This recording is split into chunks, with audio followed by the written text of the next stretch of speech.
I guess maybe what Blake would consider to be another major one that's not Disney, because in a way it's true. It's kind of more niche, is Amazon Prime, Prime Video, because Prime Video does offer a huge selection of movies on top of their own Amazon Studios movies that have come out in recent years. And they also do have access to specific shows. I'm the things that come to mind is like the marvelous Miss Maisel, that a lot of people talk about and probably go to Prime just to watch. Like I feel like that's one of their drivers as to utilizing video. I think also it's a unique position for them because if you already have Prime, you just have access to video automatically. So I feel like they got into people's houses just like that. Just like, whether or not the person knows it or not, they have access to video, which, and most people probably don't even realize it or use it, So it's one of those unique things, but you can get Prime Video separately if you didn't want to go for the full membership of Prime itself, and you could do so at $8.99 per month. Now, but if you paid $14.99, that gives you access to all of Prime, so you get free shipping on stuff whenever you buy something on Amazon, and exclusive sales and all this kind of good stuff, right? And an interesting thing too is that if you are a student, you can have you could join at a student tier, which is $7.49 a month. Obviously, I guess you have to show proof of you going to college and all that stuff like that. But those who know will know how to manage all those things. So, Blake, what are your thoughts and opinions on Prime Video?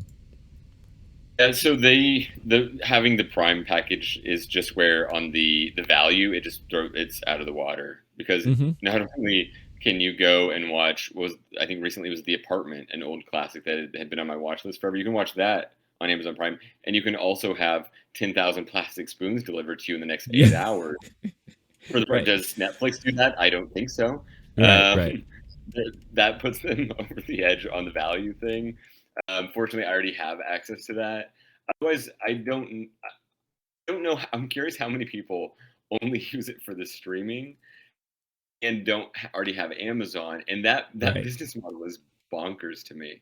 I Mm-hmm. think the idea is kind of, oh, you wanted to come watch a movie? Also, do you want some plastic spoons? Also, do you Right. need some, I don't know, like googly eyes where you can get 10,000 of them for $3? Or were you going to go to Dollar General later? How about this? Come over, watch a movie, and I'll give you all the stuff you need. It's Yep. almost like the needy friend who's like, hey, buddy, come over, I'll feed you, I'll give you snacks, you have whatever. Like, they're just so like the tryhards, but it works. And they seem to be doing pretty well business wise. I don't know. Um, the main thing where I actually do where they become a top tier for me is like, unlike Disney Plus, they have a lot of things that I like and want to watch. They're Mm-hmm. actually right up there. They're tied with Netflix essentially, or in that two slot. Mm-hmm. When I look at my watch list of 500 movies that I've been making over the last couple of years, they have 28 of them, which is just Yeah. above Netflix, and they have my 150 favorite movies. They have 10 of them, which is just under Netflix, and so third spot there.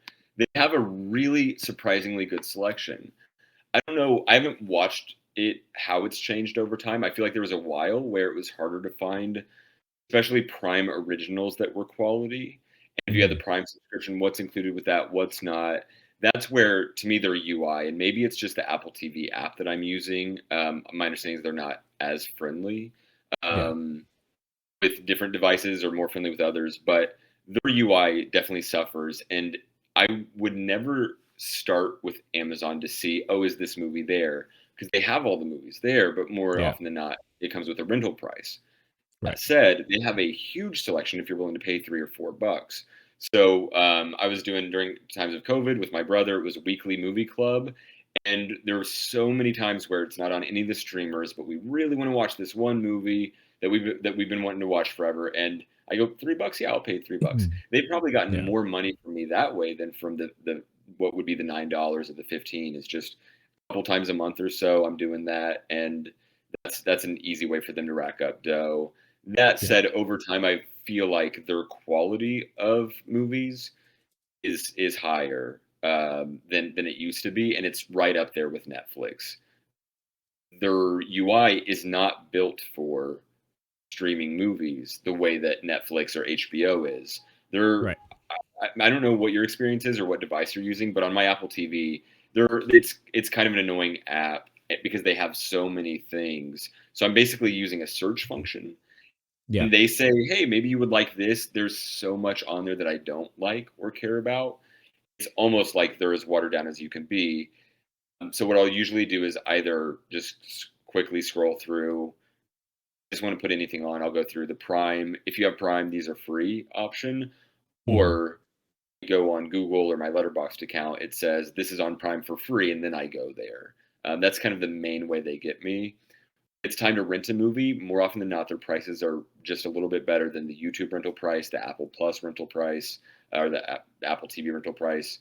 So I do find myself those are like $3 or $4, and the other ones are going to be 4 to 6 kind of thing. So Hmm. just off that, I almost always rent from them instead of one of the other services, even though those services are better at other things. Right. No, for sure. I mean, I think so. To go back to like the UI stuff, um, uh, I will say my biggest annoyance with Amazon is that since they have access to basically all the movies in their shopping catalog, you may search for a movie that's not even available for rent. It will Mm. just tell Oh you, yeah. "Oh, it's available," or "It's not available at all." And I'm just like, Oh, watch okay, this so movie. why does it show up then? Like it's so annoying. And multiple times where I will have a movie on my list to watch, and then a week later it's gone. And they don't really do the same thing as in Netflix, where at the beginning of the month there's going to be an influx of movies that come in and an influx of movie that goes out. You know, on Amazon, you never know when things are coming in and out. So, and they don't really provide like a list of things that they're inserting or taking out, whatever the case is. So it gets really frustrating at times, just to know what I can watch or not. When it comes to their exclusive stuff, I mean, there are some things that I like that they're dabbling more in. Like I remember when Prime Video was first available, they had all of these exclusive shows that I didn't give a fuck about. Like they had The Tick, like a new version of The Tick that they were working on. I'm like, all right, that's kind of interesting. And then they had a bunch of these like B, C tier shows that was just like, no, I'm not watching this Giovanni Ribisi show that I have no interest in. Or this, they brought back this old, uh not animated, but it's like called Thunderbirds, where it's like this old British property where you have a bunch of puppets like walking around, kind of like Team America. That's kind of what they poked fun at, and they did like a new version of it. I'm just like, oh, I don't think this is worth my time. But then when they started doing more like the Miss Maisels and their like Amazon Studio movies, like that's really good stuff, and I obviously we would love to see them do more of that.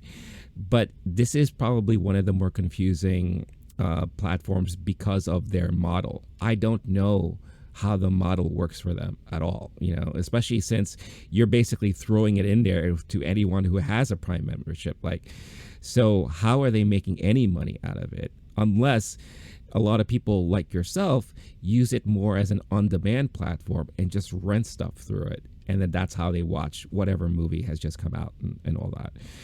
Because more than likely, that's probably how they're making the majority of their money from this platform. I think that it's going to be a value add question. So like if someone says, "Okay, I need to cancel one of my subscriptions," well, I could cancel Netflix, or I could cancel Amazon Prime and lose access to free shipping. Right. Anytime I've had this question of like, okay, I have too many streamers, it's now more expensive than live TV ever would be. I'm not going to cancel. Prime's going to be the last one I cancel. Hmm.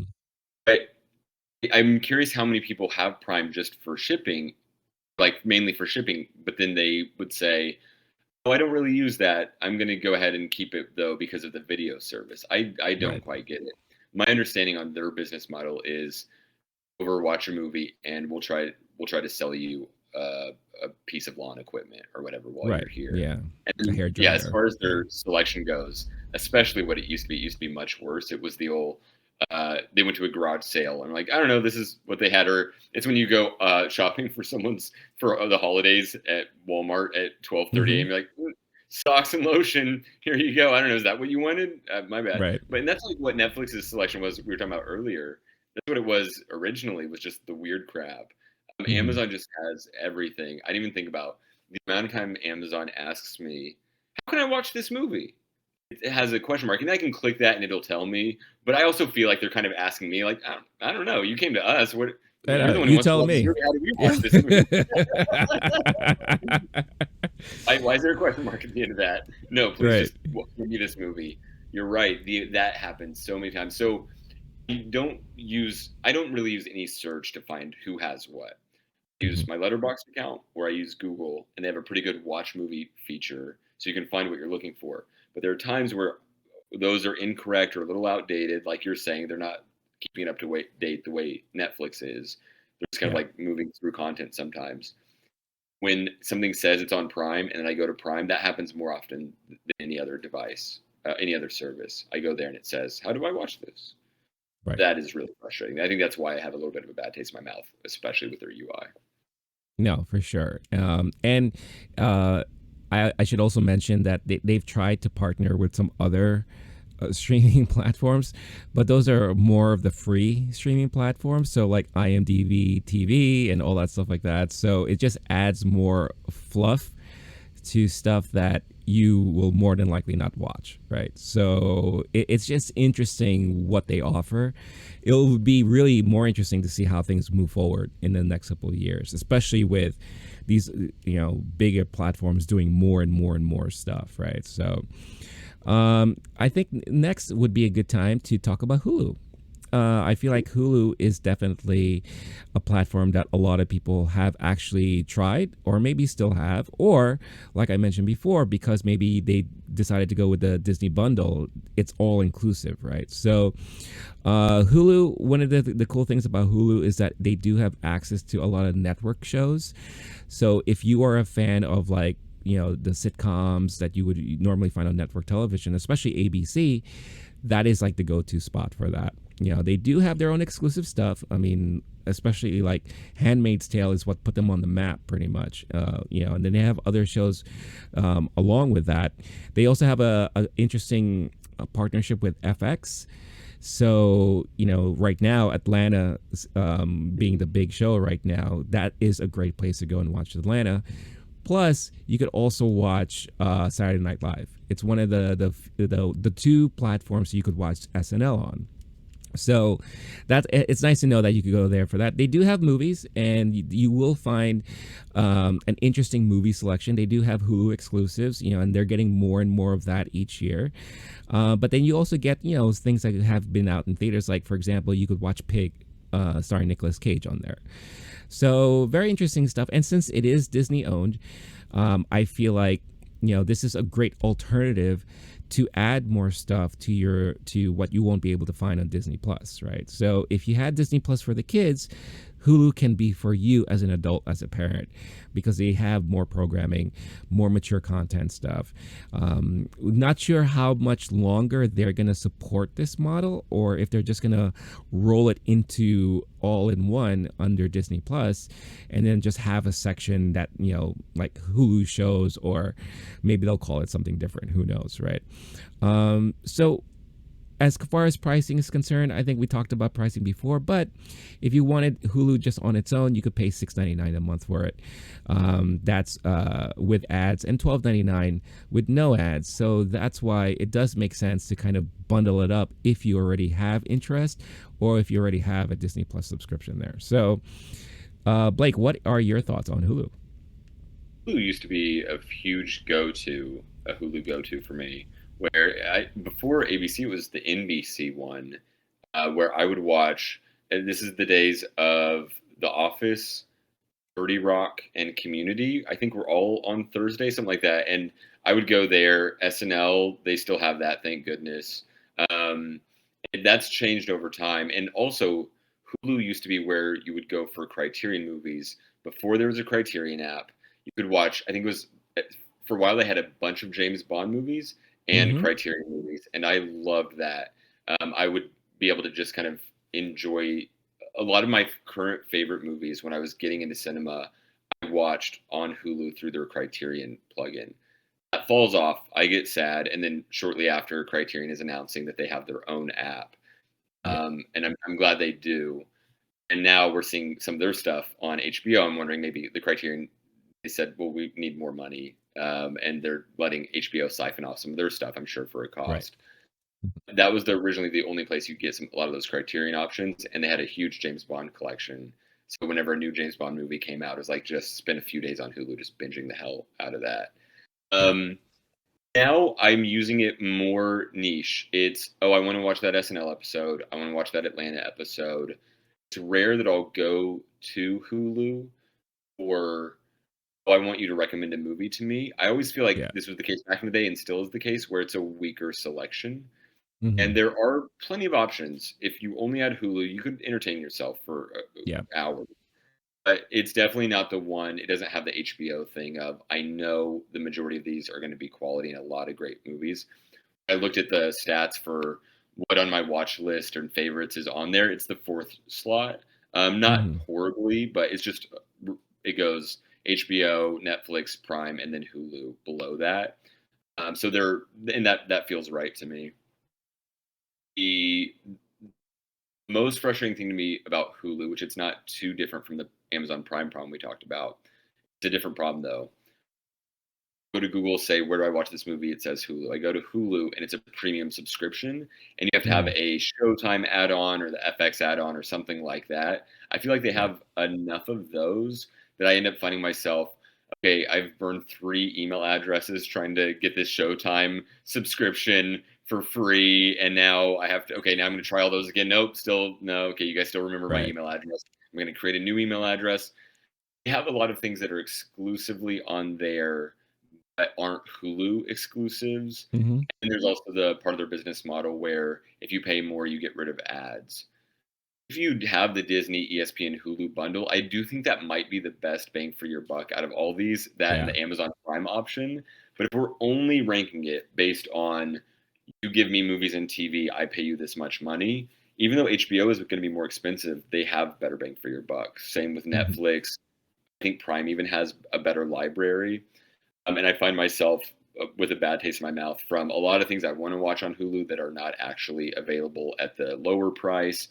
And then Right. I'm watching things and I'm having to deal with ads. And so that's I think last year I binged the 90s Colin Firth Pride and Prejudice for over a day and a half or something. It's Mm-hmm. like I'm watching way too many ads for 2022. I'm Yeah. not comfortable with that. Um, that I think for those reasons, that's why it's second tier. Although they, especially early on, it was they and Netflix were the main ones for me. Back when HBO Go was fumbling its rollout and then had to eventually become HBO Max, and what the hell was going on there? Mm-hmm. That's when it was Netflix and Hulu. I thought of as the two big hitters before there was an Apple Plus, before there was a Peacock or anything like that. They still have some goodwill there, and I'm sure a lot of recurring subscribers from that now in the current landscape, and now that HBO Max is fully caught up and gotten their stuff together, to me, Hulu's basically right at the middle of this eight streamers list that we have. Yeah.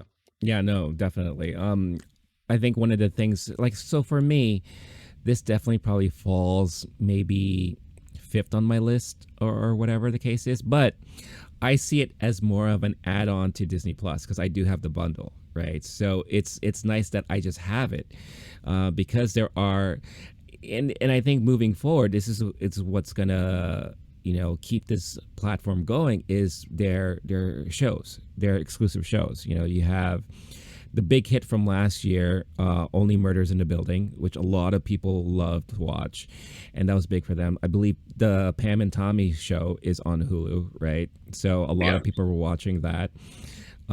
So if they do more of these exclusive shows, then I could see them really, really hanging in there.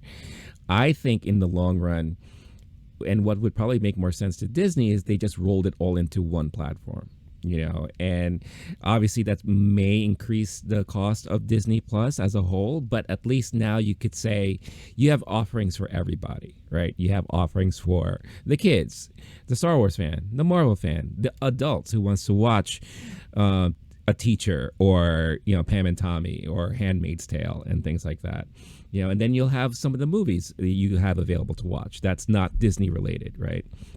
So I don't know how they're working the whole SNL angle, especially since that's an NBC property.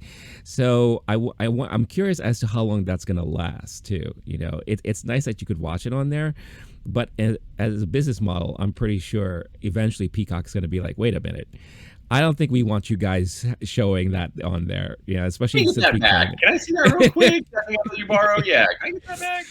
Yeah, exactly.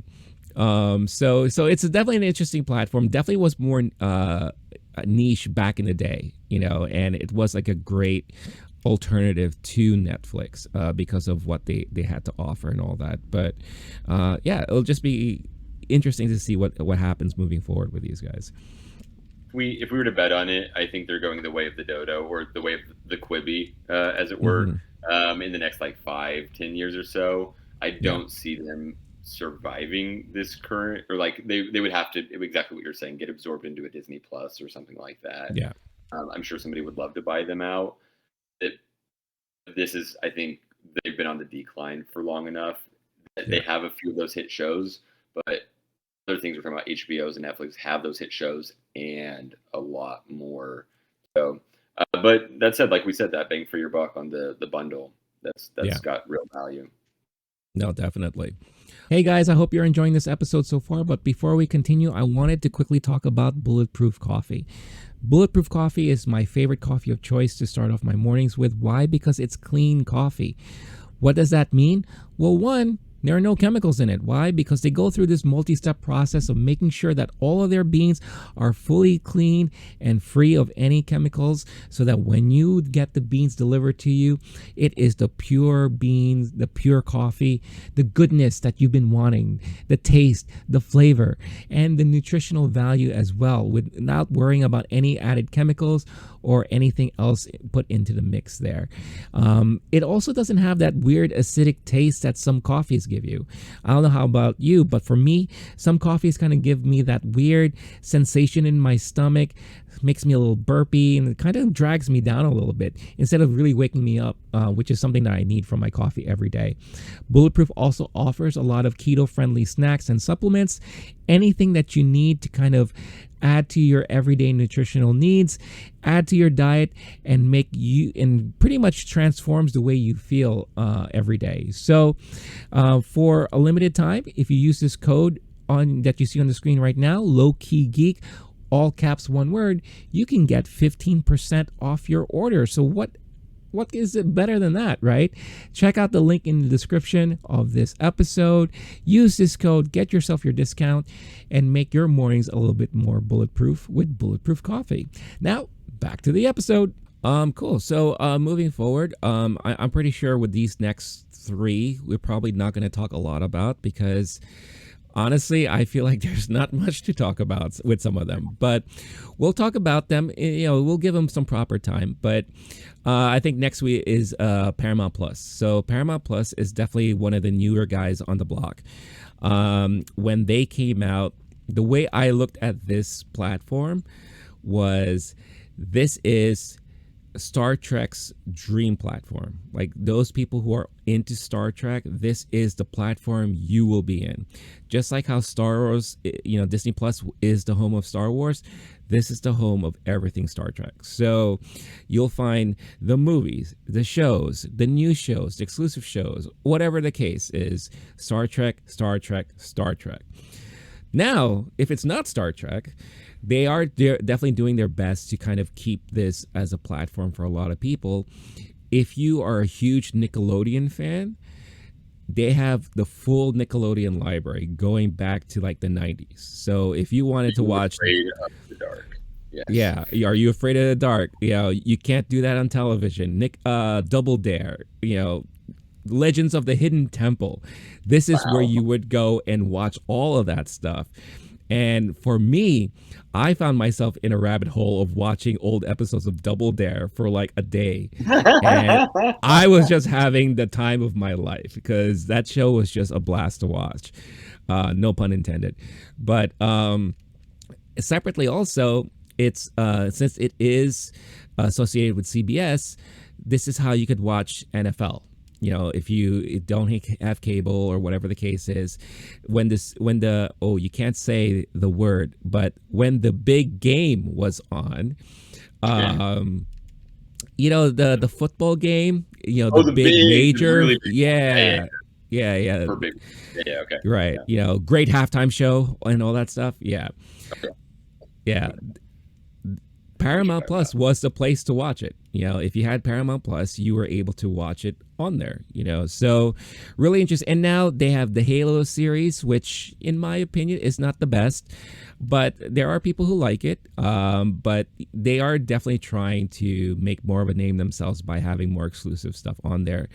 And lastly, if you are a big soccer fan, or as they would call it in Europe, football, that's their football.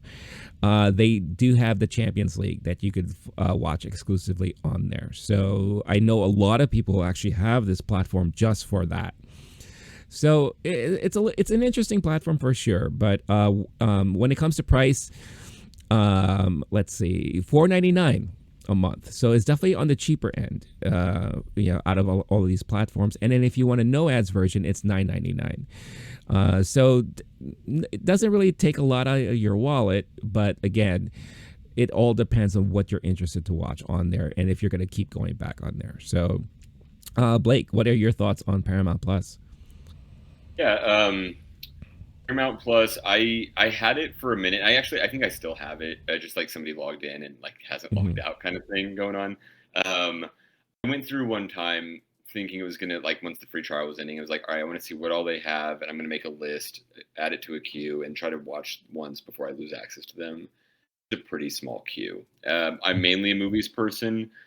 If you're into the Star Trek thing, I'm pretty sure there's some Star Trek people who would pay $50 a month for unlimited Star Trek.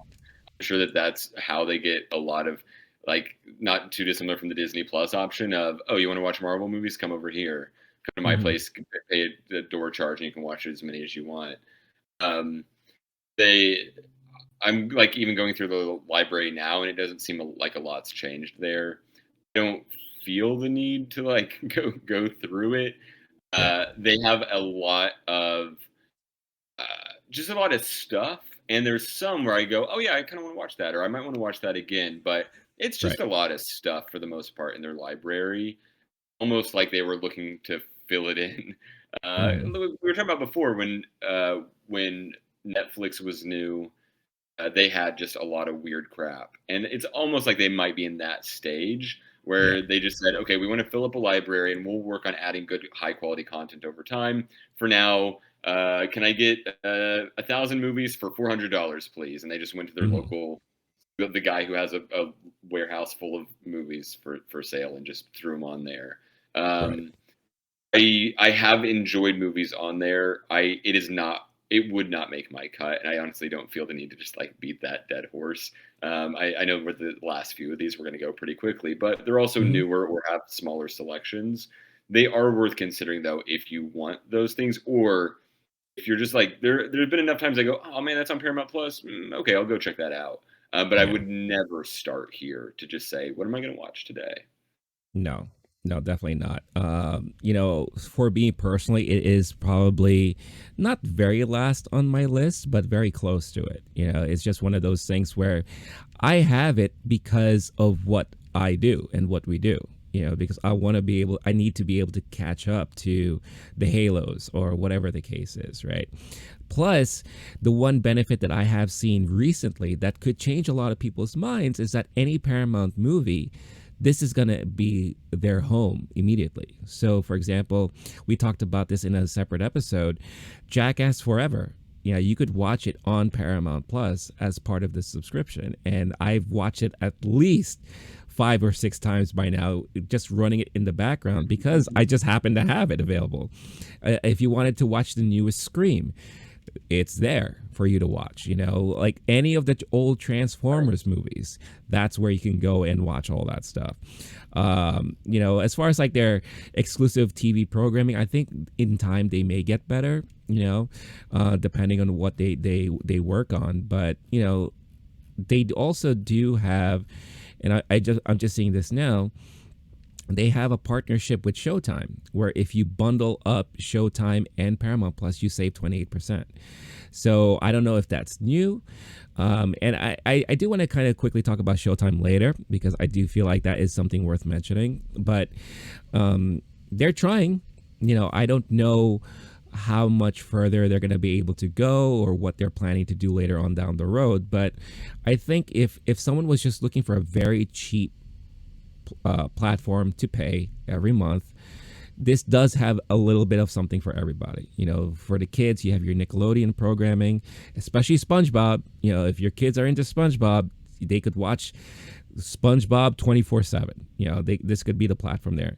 For the adults, you have your movies, some exclusive shows, but then you have sports. And I think that's another thing that could keep this going, especially for those big football fans, both in America and Europe. So, we'll see. It'll be interesting to see how it's going to work moving forward.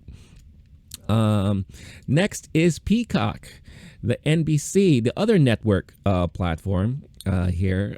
So Peacock is, I guess you could now call this the official home of The Office, after all the back and forth, like with Netflix and all that kind of stuff like that. I think for the longest time, Peacock was advertising themselves as, this is where you could watch The Office. And for a lot of people, that's one of the main reasons why they kept their Netflix subscription, was to watch The Office over and over and over again. So this is where you could do it. Obviously it's NBC, so all the NBC programming you could find on here.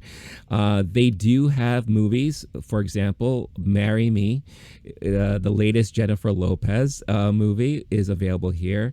When the new movie Firestarter comes out, it will be available at the same time on Peacock to watch there. The latest show, Bel Air, which is the latest reincarnation of the Fresh Prince of Bel Air, this is where you would watch that. Your Brooklyn Nine-Nines. If you wanted to watch the older episodes of Fresh Prince of Bel Air, that's how you could do it too. They do offer kind of like a live TV experience. So like if you had, it kind of gives you, like, if I had cable and I was watching NBC, this is how it would be like, right? So that's kind of cool. But I think one of the biggest things about Peacock outside of The Office is they have this exclusive partnership with the WWE.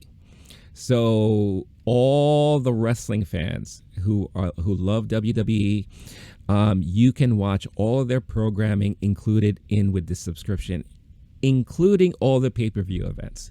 You don't have to pay any additional funds for it or anything like that. It's all inclusive as long as you pay for Peacock. So I know for tons of people, once that happened, they were immediately like all in with Peacock there. So, and of course, this is where you would find Yellowstone, which a lot of people are really in love with right now. It looks like every Sunday starting in May, you can watch Major League Baseball. So it looks like they have a thing there. So again, you could see like where some of these platforms, where they're trying to go for their angles, right? Sports is a big thing. So I think they're trying to captivate the sports minded people to try to like sign up for their platforms and all that. So as far as pricing is concerned, they do have a free tier, which you can watch certain movies and shows. And what they call the always on channel. So this is like kind of like their cable like experience and all that. If you wanted to pay a premium with limited ads, that's $4.99 a month, and then ad free is $9.99. So very similar to Paramount Plus there. So Blake, your thoughts on the Peacock, which probably has the worst name for any of the platforms, right? They took two dirty words and put them together. Are you kidding me? What's next? Butt poop is the name of your app. What? Why would you do that? That's so bad, in my opinion.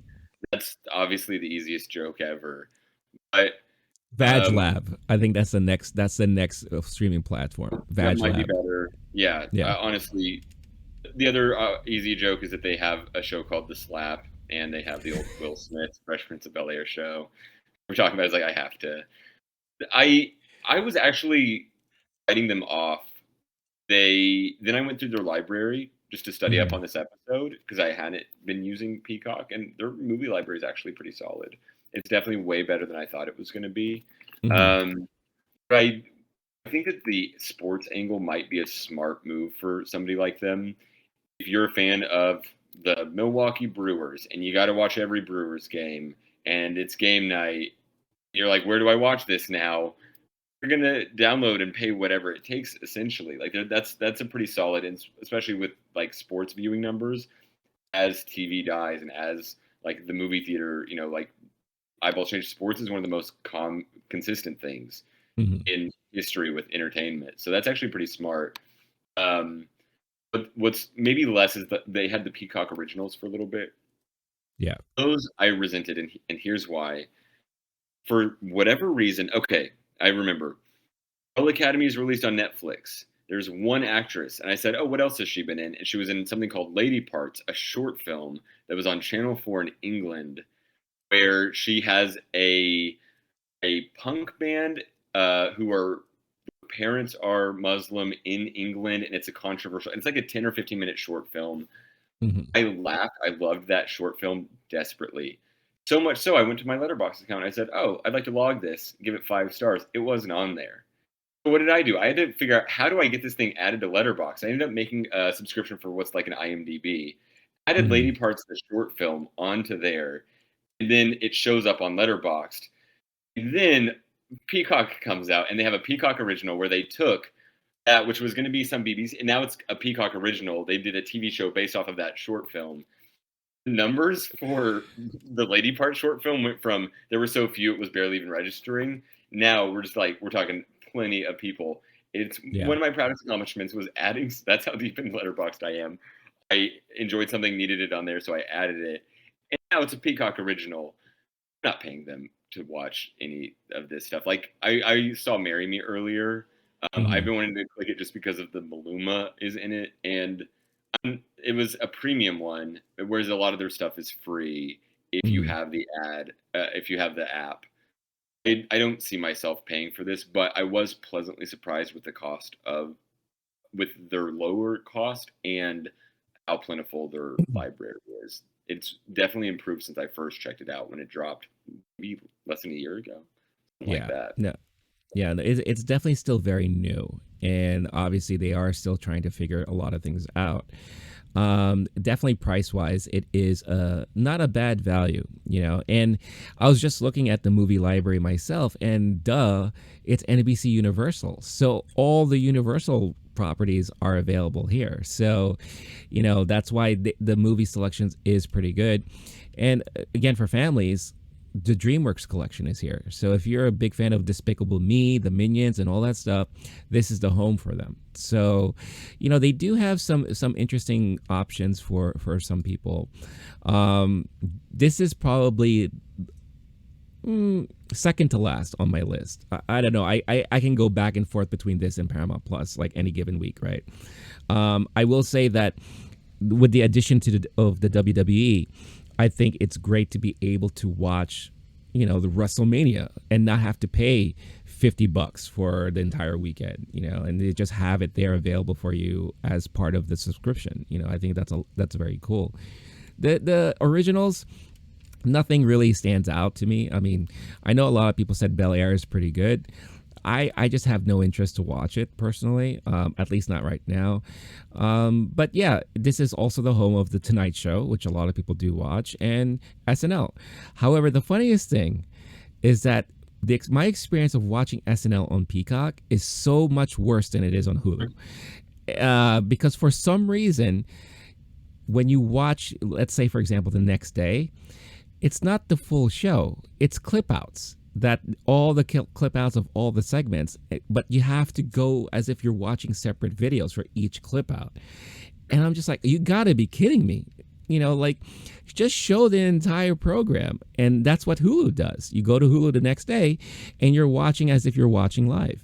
So it's just so weird. I don't know what they're doing with that and how are they figuring it out. But obviously they have a lot of stuff they need to improve on. It's also worth mentioning that if you are big into watching the Olympics, Peacock is the place to go to watch the Olympics, whether it's summer or winter, because obviously NBC has exclusive rights to that. So maybe during those months, that would be something of value to you. You could just pay your $4.99 and have access to the Olympics, watch a couple movies. Maybe there's a show you're interested in, watch some SNL, and then that's like a lot of value for you for that whole month. So, a lot of interesting stuff there. Hey, I just checked that SNL is saying that they're going to cut off it being on Hulu starting in this fall. Oh, there you go. And then I'm curious a little bit. Maybe they have a deal with Hulu. We won't air the full episode. That's you. We'll do clips though, and we have to have that. Maybe there's something going on there because once it's no longer on Hulu, I can't fathom. Have you ever watched a show on a streamer in clips? Unless it's some weird crap like that where you go to youtube.com, obviously. Right. That doesn't make sense. They have to fix that for maybe starting next season. I don't know. But if the timing worked out there, that probably makes the most sense. Otherwise, I used to use it for the Olympics. I think it's one of the first, I think it was the first app I use for live streaming of live TV would have been even like HBO's and Hulu's were the next day kind of thing. Was the Summer Olympics of 2012 in my apartment and on my iPhone, whatever that was at the time, maybe 5, and like small screen using the cable account from my parents and watching every single Olympics game if I couldn't get to somewhere to watch it.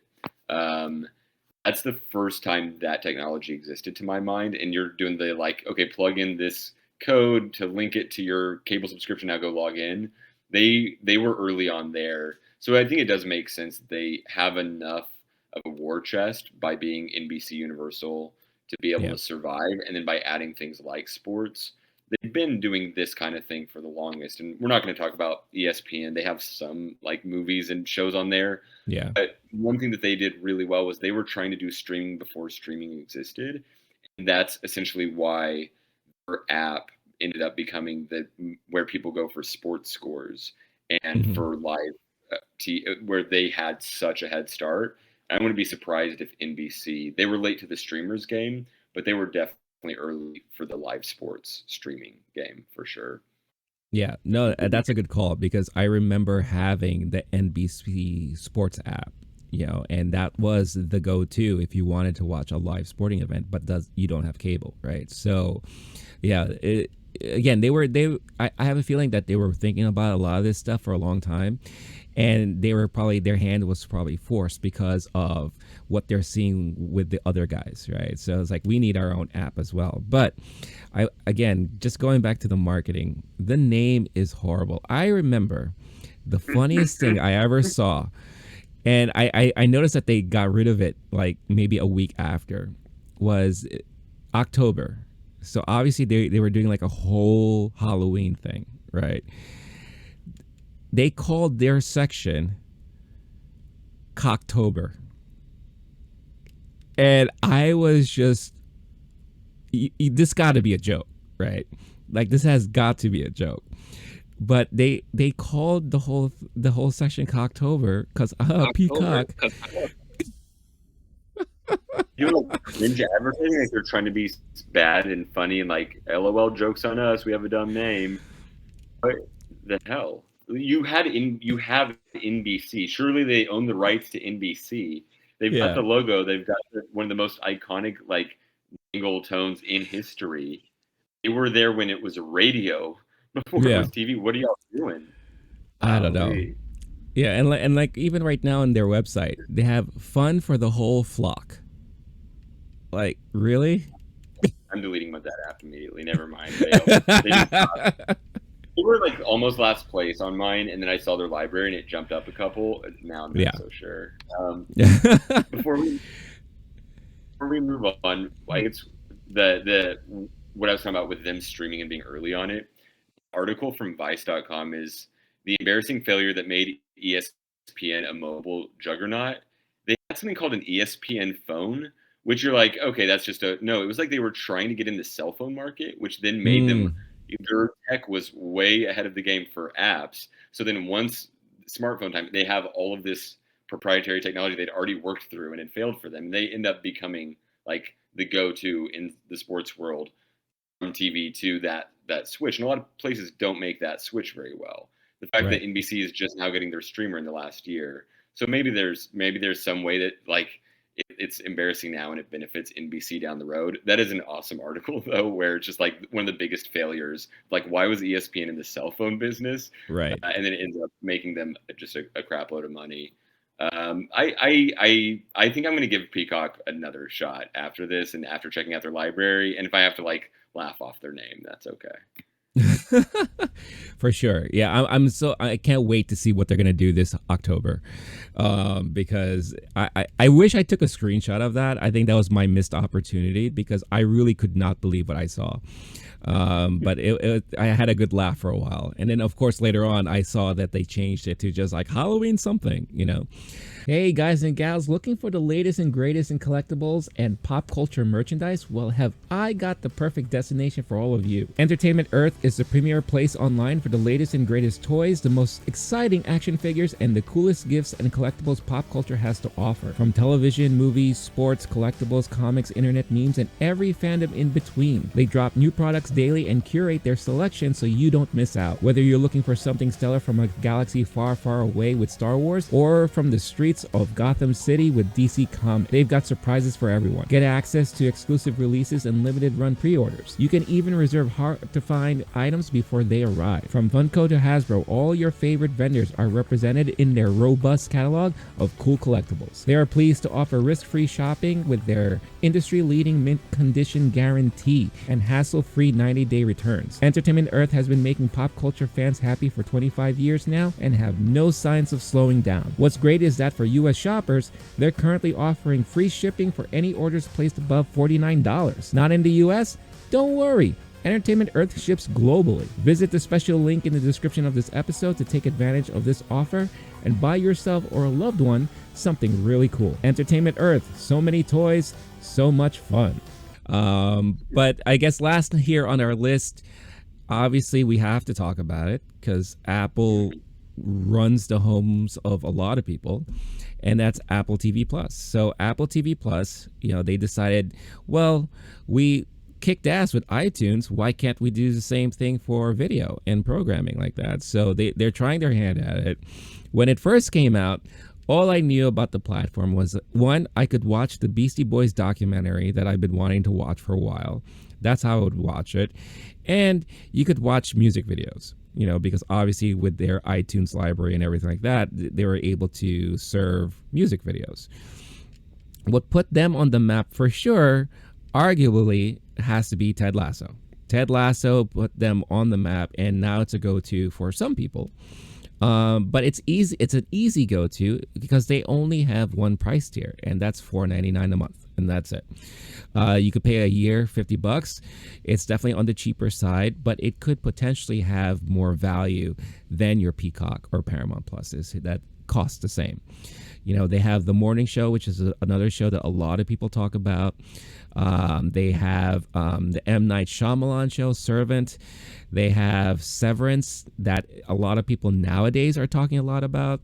You know, they do have some movies, and of course, they were responsible for Coda. And, you know, the big talk of the Oscars obviously was Coda, and during the whole award season, they do work with top tier actors and actresses and directors.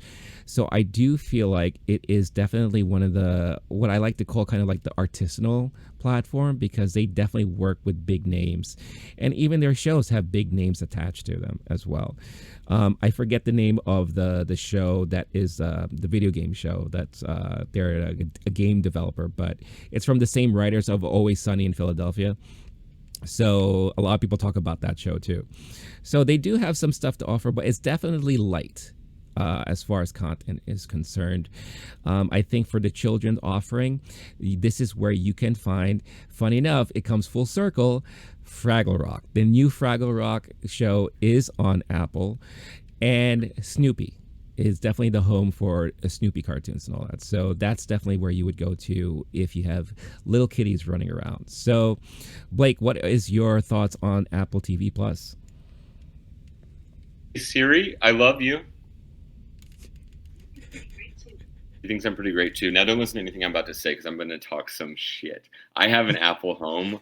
I am so excited for my iPhone to break, and I am definitely switching over to Android. Siri, stop listening, guys. Just please, because I Blake, am don't so hate me. tired. I am so tired of these devices. Siri's been running my home. I love her very much. It's true. We get along great. But I the reason why I had Apple TV Plus, Apple Plus, is because if you have the Apple device, it said you get a free year.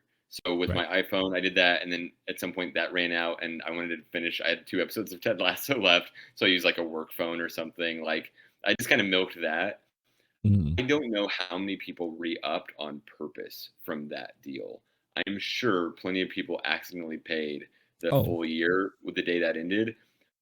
My advice to anyone who's trying out these streamers, literally the first thing I do is set a reminder to cancel that whatever trial I'm doing in my phone reminder, and then I set it for like a few days before so I can snooze, mess up, miss it, so they don't hit me with that. And then that allows me to try a lot of these things until I've burned all my email addresses on some trials. And then the other thing Apple does, which is nice, is that there's a subscription section if you have an iPhone. I'm not sure how Android handles, but if I were to subscribe to Showtime free trial, you can go in and cancel it the very next second after signing up, and Yeah. it'll say you get to access this until the trial ends. I've done Right. that so many times, and I almost feel bad about it, but like that's the game. Um, I wonder how many people kept Apple Plus after their year-long trial, because that's a long time to do a free trial, and it's almost Hmm. like they were like, "There's no way you're going to remember this a year from now, right?" Right. Um, enough so that like you get ads for a service whose only job is to go through your debit card statements and find the recurring charges for people who just like didn't stay on top of this. If you stay on top of this, you can have a lot of fun for free, essentially. Hmm. If not, you can get that whatever $100 charge or something for a year of Apple Plus, whatever it was at the time. Their their content is not good enough for me to say it's worth Yeah. $5. If money's no issue and you want to be able to, maybe this show will come back that I like or kind of like, even then, like Ted Lasso was a great first season. Second season wasn't that good.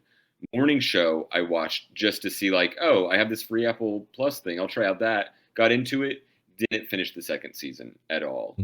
Mhm. They have some original movies. Was it the Rousseau brothers doing Cherry, and these Right. dudes who made some great classic pieces of entertainment? That was a flop for them. Um, Mythic Quest, I had to look it up, was the name of that That's game it. That's it. Yep. the show about a Hmm. game. I saw the trailer, looked at some reviews, like, nah, okay, I'm gonna pass. They haven't found anything to me that's compelling enough. Glad I was able to watch Coda. I think I ended up. I don't remember what they did. I think they allowed it to be rented for something, or somehow I watched Coda.